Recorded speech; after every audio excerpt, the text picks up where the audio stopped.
When I first came to believe, I had been part of creating a culture inside this organization that really rejected God, because I was atheist and I rejected God. And during that time, I had to wrestle with, how do I bring Christian principles and Christian values into an organization and a culture that was anti-God, that I actually helped create?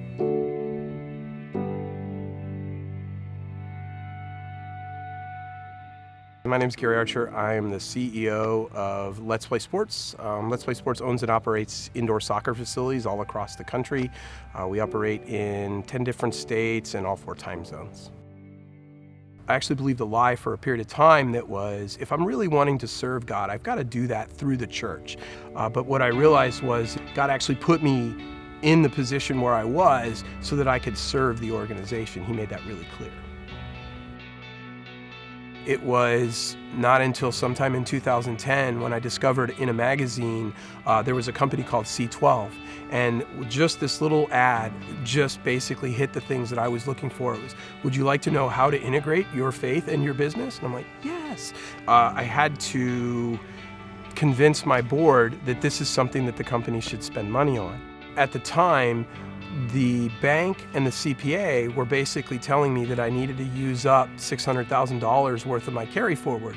So after attending my first peer advisory group, and thanks to my chair and his recommendation to hire a CFO, I was able to engage the CFO, and he was able to, through communicating with them, he was able to save us that $600,000. And because of that $600,000 that we saved, that was the tangible evidence that I took to my board.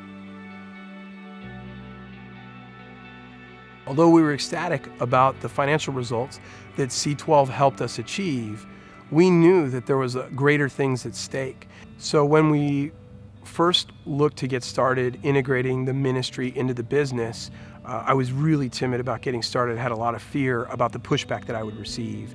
And my C12 group actually challenged me with just a small request. They knew that I was praying for everybody in my organization, but what they had said is, you need to tell them that you're praying for them and ask them if there's something that they would like prayer on.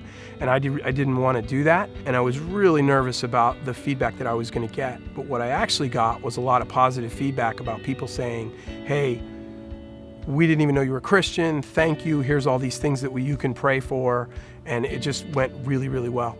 And then my C12 board challenged me to try and get chaplains in the organization. We had chaplains for a while, and we were at the annual budget meeting, and I needed to pitch why we should continue to fund this service. And we were ready to call for a vote as to whether we wanted to continue with the chaplains or not. And the CPA interrupted us on the vote and said, I have a story I'd like to share. At this time, our CPA's son was actually in prison. And through the chaplains, she was able to have one visit her son in prison and share the gospel with him there. And then he was roommated with another believer who gave him a Bible, and he turned his life over to Christ that night.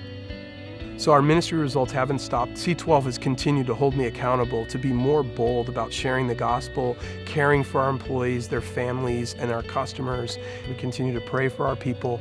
We continue to show how we care, and we also continue to share the gospel. We know that results matter both on and off the field.